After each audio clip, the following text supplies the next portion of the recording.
अपने पसंदीदा सीरियल के ऐसे ही डेली अपडेट देखने के लिए हमारे चैनल SG सीरियल अपडेट्स को सब्सक्राइब करें। आज के एपिसोड की शुरुआत एक बेहद तनावपूर्ण माहौल से होती है, जब कांता बाप जी को सबसे अलग ले जाती है। कांता के चेहरे पर घबराहट और गुस्सा साफ दिखाई दे रहा होता है। वह बाप जी से कहती है कि उसे एक बहुत बड़ी बात बतानी है, जो मेहर और तुलसी से जुड़ी हुई है। जैसे ही कांता तलाक का जिक्र करती है, बाप जी पूरी तरह सन्न रह जाते हैं। उन्हें यकीन ही नहीं होता कि मेहर और तुलसी जैसे मजबूत रिश्ते वाले लोग अलग होने का फैसला कर सकते हैं। बाप जी कांता से कहते हैं कि शायद उसे कोई गलतफहमी हुई है, क्योंकि वे दोनों को सालों से जानते हैं और उनके रिश्ते में ऐसा कुछ दिखाई नहीं देता। कांता यह सुनकर और ज्यादा भड़क जाती है। वह बाप जी पर आरोप लगाती है कि वे पराये लोगों पर तो भरोसा कर लेते हैं, लेकिन अपनी ही बहन की बातों पर भरोसा नहीं करते। कांता कहती है कि वह झूठ नहीं बोल रही और उसने खुद अपने कानों से यह बात सुनी है। इसी बीच कांता जोर जोर से हंगामा करने लगती है, जिससे घर का माहौल बिगड़ने लगता है। परिवार के बाकी लोग भी इस शोरगुल से इकट्ठा हो जाते हैं। तभी पारुल वहां पहुंचती है और हालात को संभालने की कोशिश करती है। वह कांता को शांत कराने का प्रयास करती है, लेकिन कांता किसी की भी बात सुनने को तैयार नहीं होती। कांता बाप जी का हाथ पकड़कर उन्हें सीधे मेहर और तुलसी के पास ले जाती है। मेहर पूछता है कि अचानक क्या हुआ, लेकिन कांता बिना किसी भूमिका के सीधे सवाल दाग देती है कि क्या मेहर और तुलसी का तलाक होने वाला है। यह सुनते ही वहां मौजूद सभी लोग हैरान रह जाते हैं। तुलसी भी चौंक जाती है और समझ नहीं पाती कि यह बात आखिर कहां से आई। शोभा तुरंत तुलसी से पूछती है कि इन लोगों को तलाक की बात कैसे पता चली। मेहर साफ कहता है कि जरूर कोई गलतफहमी है, क्योंकि उनके बीच ऐसा कुछ नहीं है। कांता यहीं नहीं रुकती। वह नोना को खींचकर सबके सामने ले आती है और उसे सच बताने के लिए कहती है। मेहर नोना को इस तरह घसीटे जाते देख हैरान रह जाता है। कांता नोना को सख्त लहजे में चेतावनी देती है कि वह झूठ बोलने की कोशिश न करे। वह कहती है कि नोना ही अपनी बहन से कह रही थी कि मेहर और तुलसी का तलाक होने वाला है। इसके बाद कांता सूची को भी सबके सामने ले आती है और उस पर दबाव डालती है कि वह सच बोले। सूची घबरा जाती है और आखिरकार मान लेती है कि उसने यह बात नोना से ही सुनी थी। यह सुनकर पूरा परिवार दंग रह जाता है। नोना खुद को बचाने की कोशिश करती है और बात को घुमाते हुए कहती है कि वह तो किसी और के तलाक की बात कर रही थी। लेकिन कांता साफ शब्दों में कहती है कि उसने मेहर और तुलसी का ही नाम सुना था। नोना लगातार इनकार करती रहती है और कहती है कि मेहर और तुलसी का कोई तलाक नहीं हो रहा। वह यह भी जोड़ती है कि वह उनके अलग होने के बारे में सोच भी नहीं सकती, क्योंकि उनका रिश्ता जन्मों का है। कांता गुस्से में कहती है कि वह कोई बेवकूफ नहीं है और उसने जो सुना वह उसे अच्छी तरह याद है। इसी दौरान गौरव बीच में आता है और कांता से झगड़ा बंद करने को कहता है। वह याद दिलाता है कि यह शादी का घर है और ऐसे समय में क्लेश नहीं करना चाहिए। कांता और ज्यादा भड़क जाती है, लेकिन पारुल उसे समझाकर वहां से ले जाती है। माहौल थोड़ा शांत होता है।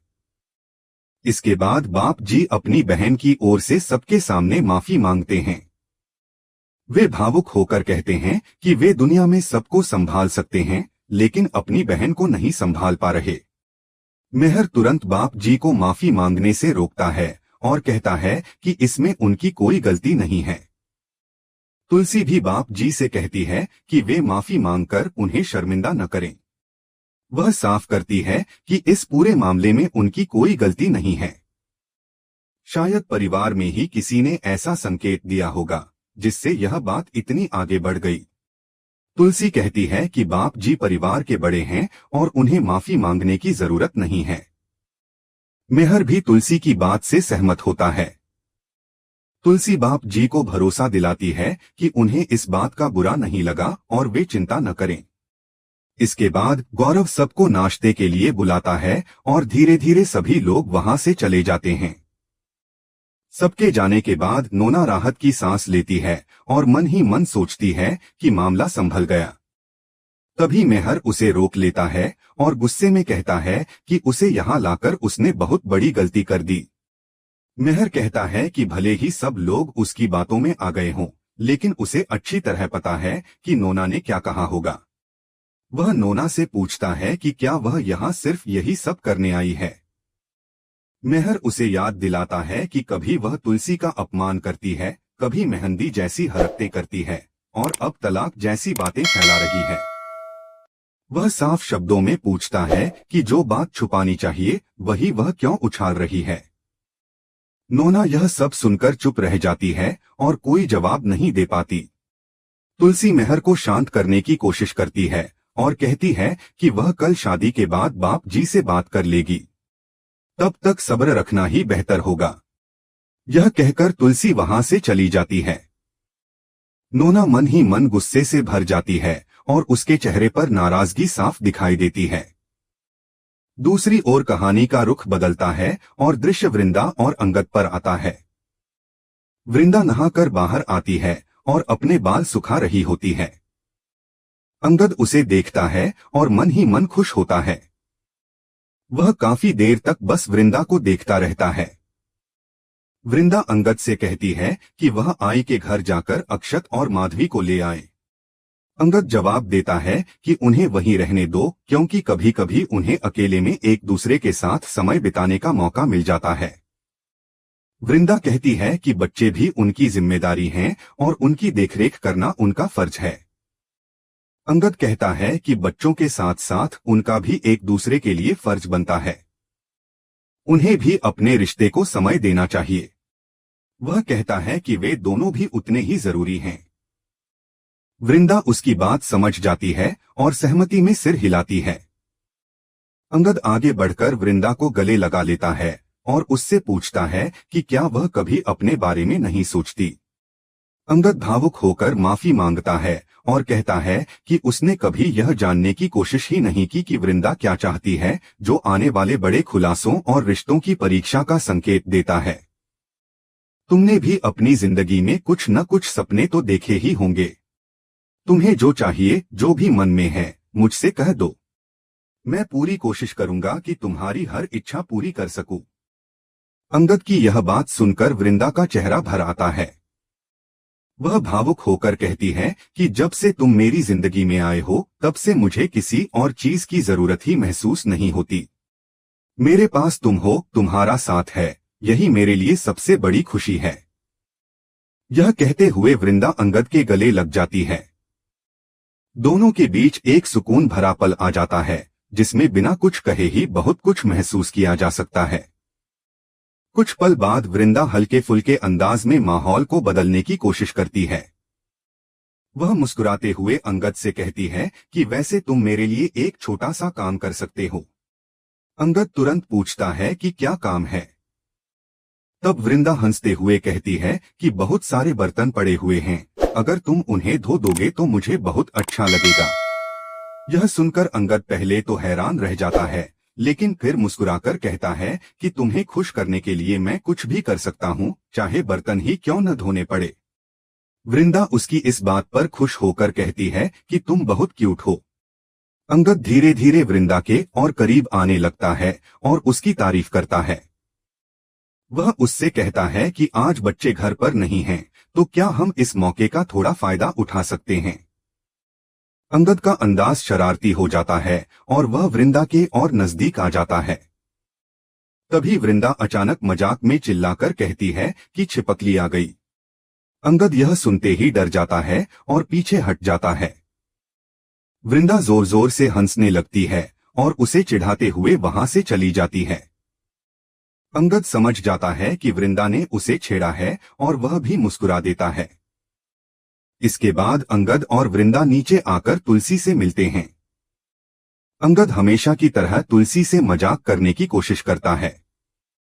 तुलसी उन्हें एक साड़ी दिखाती है, जिसे देखकर वृंदा उसकी तारीफ करती है और कहती है कि यह साड़ी आप पर बहुत सुंदर लगेगी। बातचीत के दौरान अचानक तुलसी को किसी के रोने की आवाज सुनाई देती है। वह ध्यान से देखती है तो पता चलता है कि पारुल रो रही है। तुलसी उसके पास जाती है और उससे रोने का कारण पूछती है। पारुल उसे कांताबेन के ड्रामे के बारे में सब कुछ बता देती है और कहती है कि कैसे छोटी सी बात ने घर का माहौल बिगाड़ दिया। दूसरी तरफ कांता गौरव से शिकायत कर रही होती है।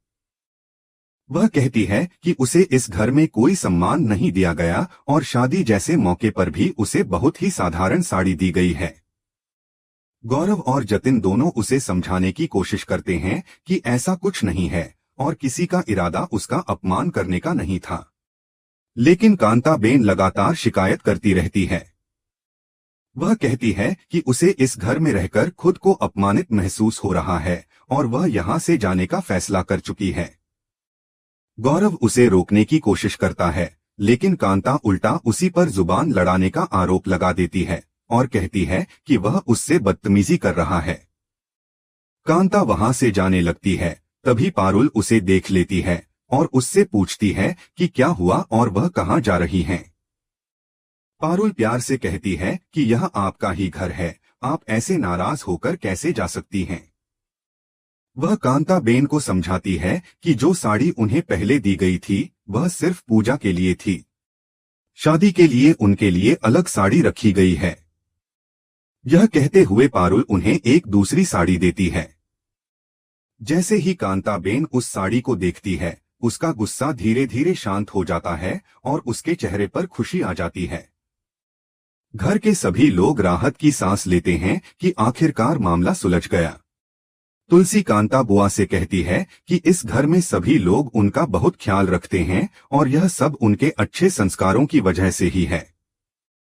पारुल तुलसी को धन्यवाद देती है और कहती है कि आज उसने सच में बहुत बड़ी बात संभाल ली। तुलसी कांता से कहती है कि अब गणेश पूजा पूरी कर ली जाए। कांता बाप जी को अपनी नई साड़ी दिखाती है और बाप जी भी उसे देखकर खुश हो जाते हैं।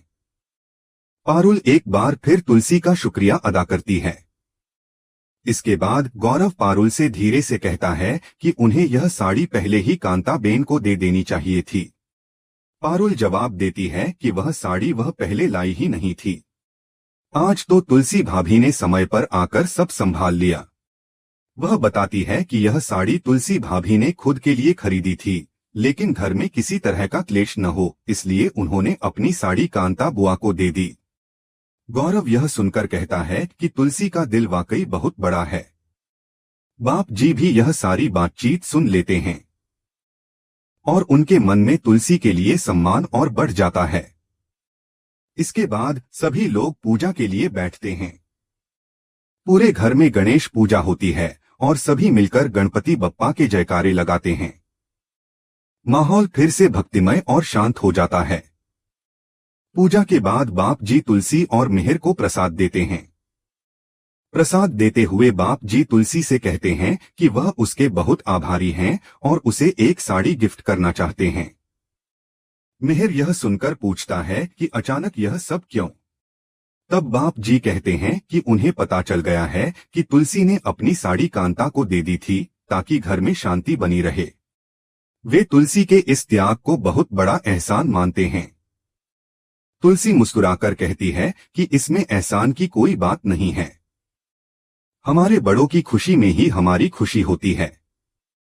बाप जी उसकी बात से बहुत प्रभावित होते हैं और कहते हैं कि अगर ऐसा है तो वह भी उसे कुछ देना चाहते हैं। वे तुलसी से कहते हैं कि वह अपनी खुशी से कुछ भी मांग ले। तुलसी थोड़ा रुकती है और फिर कहती है कि एक बात है जो वह उनसे मांगना चाहती है। बाप जी उसे बिना झिझक बताने के लिए कहते हैं। यह सुनकर मेहर बेचैन हो जाता है और उसके चेहरे पर चिंता साफ दिखाई देने लगती है। इसी बेचैनी और सवालों के साथ आज का एपिसोड खत्म हो जाता है। अगले एपिसोड में देखने को मिलेगा कि तुलसी को परी की सच्चाई का पता चल जाता है और वह यह फैसला करती है कि वह परी का साथ देगी और उसे हर हाल में बचाएगी। आज का एपिसोड आपको कैसा लगा, हमें कमेंट करके जरूर बताएं। ऐसे ही डेली अपडेट्स देखने के लिए इस वीडियो को लाइक करें और हमारे चैनल SG सीरियल अपडेट्स को सब्सक्राइब करना न भूलें।